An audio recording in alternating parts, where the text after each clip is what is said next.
The train ride from Kandy to Nuwara Eliya was nothing short of magical. As the train chugged its way through the lush greenery of Sri Lanka's hill country, the landscape shifted with each turn, offering glimpses of misty mountains and verdant valleys. The air grew cooler, and the scenery more serene, with cascading waterfalls and endless tea plantations stretching as far as the eye could see. Sitting by the window, I felt like I was traveling through time, escaping the tropical heat of the lowlands and entering an almost different world.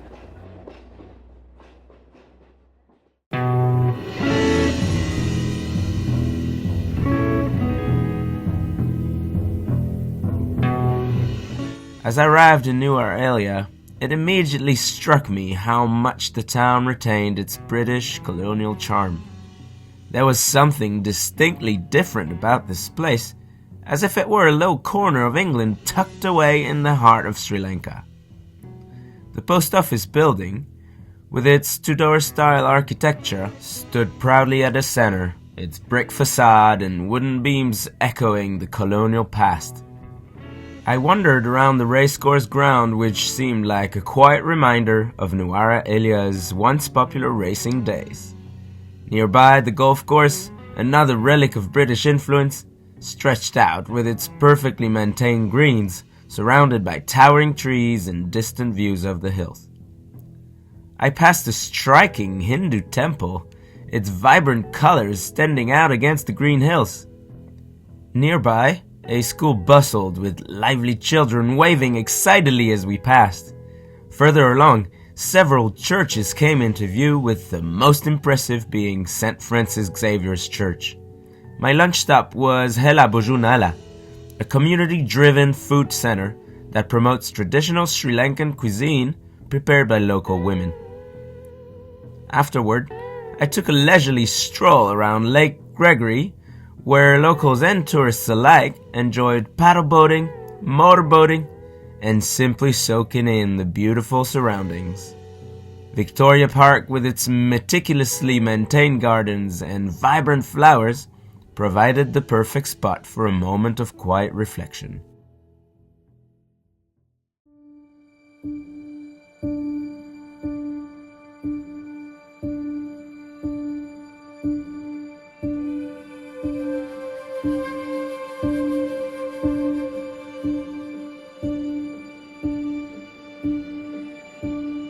Tucked in the misty highlands of Nuwara Eliya, Lover's Leap's waterfall felt like a hidden secret waiting to be discovered.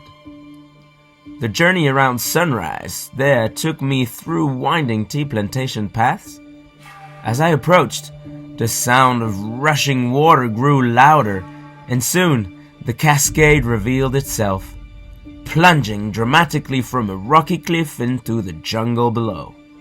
Legend has it that two lovers, forbidden to be together, leaped from this very spot, giving the falls their name.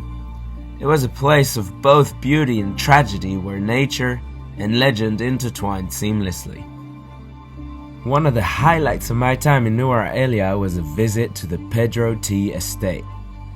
I was welcomed by the fresh scent of tea leaves and cool mountain air.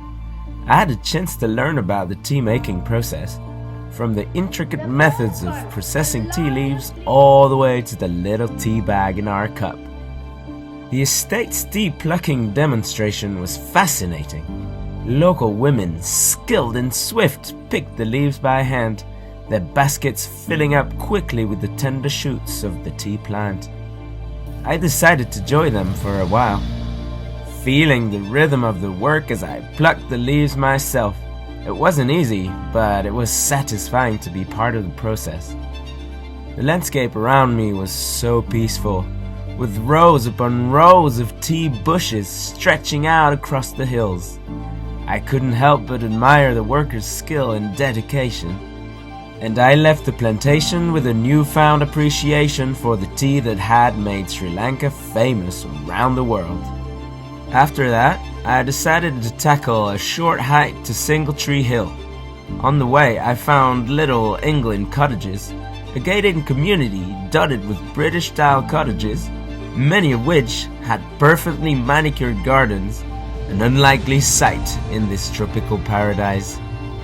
The climb was gentle but steady, under the unexpected warm sun. At one point, I passed a small Buddhist temple nestled among the trees, its peaceful atmosphere adding to the serenity of the hike. At the top, the view was worth every step. It revealed a breathtaking vista of Nuara Elia, the sprawling tea estates and distant peaks, all bathed in a soft golden light. It was the perfect place to pause and take in the beauty of the hill country with its undulating hills and calm atmosphere. Nuara Elia, with its blend of colonial history and natural beauty, is a place where time seems to slow down. From the picturesque British cottages to the sprawling tea estates, every corner of this town offers something unique. As I left, I couldn't help but feel that this little hill station had cast its spell on me, and I would carry the memories of its cool, misty mornings and lush green gardens with me for a long time.